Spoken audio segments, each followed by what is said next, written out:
व्यवस्था कैसे सुधरेगा। शिक्षा व्यवस्था क्यों बिगड़ा है पहले इसको समझिए। इसलिए नहीं शिक्षा व्यवस्था बिगड़ गई है, लोग कहते हैं कि स्कूल से खिचड़ी बट रहा है इसलिए शिक्षा व्यवस्था खराब है। अगर खिचड़ी बटने से शिक्षा व्यवस्था खराब होती तो कॉलेज में तो खिचड़ी नहीं बट रहा है, 8वीं क्लास से ऊपर के स्कूलों में तो खिचड़ी नहीं बट रही है, वहां शिक्षा व्यवस्था क्यों खराब है। कुछ लोग कहते हैं कि नियोजित शिक्षक गुणवत्ता उनकी खराब है इसलिए शिक्षा व्यवस्था खराब है। तो अगर नियोजित शिक्षकों से ही शिक्षा व्यवस्था खराब है तो Patna science college, CM science college, MS college Bettiah, Patna college में पढ़ाई क्यों नहीं हो रही है। वहां तो नियोजित शिक्षक नहीं पढ़ा रहा है। शिक्षा व्यवस्था इसलिए खराब है कि पिछले 30-40 वर्षों में बिहार में समाज और सरकार, मैं सरकार के समाज को भी जोड़ रहा हूं, दोनों की प्राथमिकता में कहीं ना कहीं शिक्षा है ही नहीं। लोग भी यहाँ अपने आप को शिक्षित नहीं बनाना चाहते, डिग्री लेना चाहते हैं, खिचड़ी खाना चाहते हैं। आप भी अपने बच्चों को स्कूल में खिचड़ी खाने के लिए भेज रहे हैं, साइकिल लेने के लिए, पोशाक लेने के लिए भेज रहे हैं, उनको पढ़ाने के लिए नहीं भेज रहे हैं।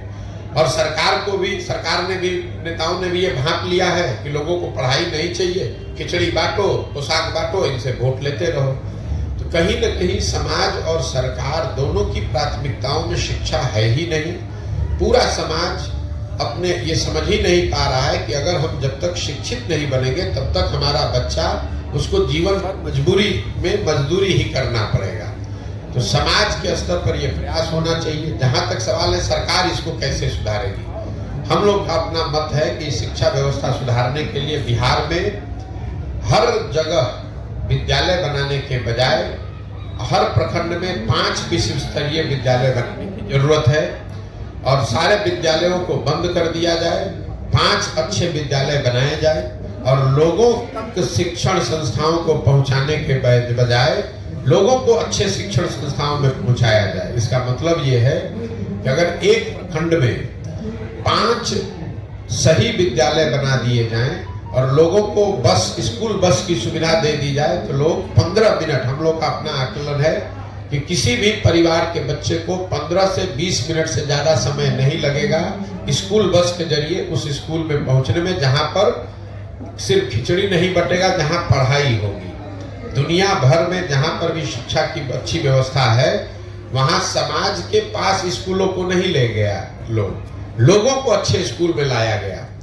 तो हम लोग की सोच यह है कि बिहार की जो शिक्षा का बजट है 40,000 करोड़ रुपया, इसका 1/3 मतलब 15,000 करोड़ रुपया इस बात पर खर्च किया जाए कि हर प्रखंड में प्रति वर्ष एक विश्व स्तरीय विद्यालय बनाया जाए, ताकि 5 वर्ष में हर प्रखंड में 5 ऐसे विश्व स्तरीय विद्यालय बन जाएं और उनको फिर लोगों को ये सुविधा दी जाए ताकि लोग बसों के जरिए या गाड़ियों से अपने बच्चों को स्कूल तक ले आएं।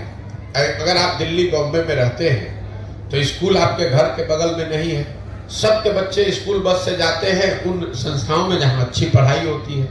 आधा घंटा 45 मिनट लोग स्कूल बस से जाते हैं, बच्चे पढ़ते हैं और फिर स्कूल बस से वापस आते हैं। पूरी दुनिया में जहां पर भी आप जाइएगा यही व्यवस्था है। हर घर के बगल में स्कूल नहीं बनाया गया है। स्कूल एक ऐसी जगह पर है जहां पर हर आदमी बस से, गाड़ी से, साइकिल से 10 मिनट में, 15 मिनट में पहुंच सके।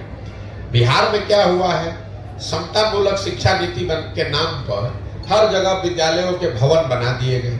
नतीजा क्या हुआ, जहां विद्यालय का भवन है वहां शिक्षक नहीं है, जहां शिक्षक है वहां भवन नहीं है, जहां दोनों है वहां बच्चे नहीं है, जहां तीनों है वहां पढ़ाई नहीं है। तो ये समतामूलक शिक्षा नीति बनाने के नाम पर पूरी व्यवस्था को चौपट कर दिया गया। जरूरत इस बात की है कि इस चीज को फिर से रीअरेंज किया जाए और सारी व्यवस्था को 4 या 5 बेहतर स्कूल बनाने के दिशा में समेटा जाए कि हर प्रखंड में कम से कम 5 अच्छे विश्व स्तरीय विद्यालय हो। अगर हर साल हम लोग एक विश्व स्तरीय विद्यालय भी बनाएं, क्योंकि पैसा इतना ही है बिहार में कि आप एक विद्यालय हर साल बना सके, मतलब 550 विद्यालय अगर डेली हर साल बनाए जाए अच्छे, तो वो सरकार बना सकती है।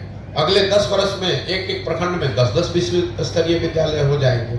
बजाय इसके कि कहीं कमरा बनाए तो बेंच नहीं है, बेंच बनाया तो टीचर नहीं है, टीचर है तो पढ़ाई नहीं, इसका कोई फायदा नहीं है। क्या एक रिक्शा चलाने वाले से लेके राज्य और देश को चलाने वाले पूरे सिस्टम के बच्चे एक ही स्कूल में पढ़े, ये उपयुक्त नहीं होगा, ये बेहतर नहीं होगा शिक्षा के क्षेत्र में? नहीं, हम लोग लोकतांत्रिक देश में रहते हैं और ये कहना कि सारे लोग एक विद्यालय में पढ़ेंगे उससे शिक्षा की व्यवस्था अच्छी हो जाएगी, ये लोगों का भ्रम है। ऐसा दुनिया में कहीं कोई प्रमाण नहीं है। लोगों के पास विकल्प होना चाहिए, अच्छे विद्यालय का, अच्छे सरकारी विद्यालय का और अच्छे प्राइवेट विद्यालय का। उसके बाद उनकी अपनी क्षमता है, उनकी स्वेच्छा, उनकी मर्जी है कि वो कहाँ अपने बच्चों को भेजना चाहते हैं। जरूरत इस बात की है कि सरकारी विद्यालयों को अच्छा बनाया जाए। विद्यालय अच्छे नहीं है और सब पर कानून बनाकर कहा जाए कि आप अपने बच्चे को भी यहाँ पढ़ाइए, वो तो वही हुआ जो बिहार में हो रहा है पिछले 35 साल से। समता मूलक समाज बनाने के नाम पर सबको अनपढ़ बना दिया गया, बन गया समता मूलक। पूरा बिहार गरीब हो गया, कोई अमीर नहीं है तो हो गई बराबरी सबकी, आपस में सब बराबर हो गए, सब गरीबे हैं यहाँ पर। तो तरक्की के दो रास्ते, बराबरी के दो तरीके हो सकते हैं। एक तरीका यह है कि सब आगे बढ़े, दूसरा तरीका है कि भैया किसी को आगे मत बढ़ने दो, सब बराबर ही कमा रहा है, सब गरीब है। तो आप जो बात बता रहे हैं वो दूसरा तरीका है जो सही नहीं है कि विद्यालय बने चाहे न बने, लोग को लगता है कि वहां पर सारे अफसर के बच्चे पढ़ने लगेंगे तो विद्यालय सुधर जाएगा। नहीं सुधरेगा।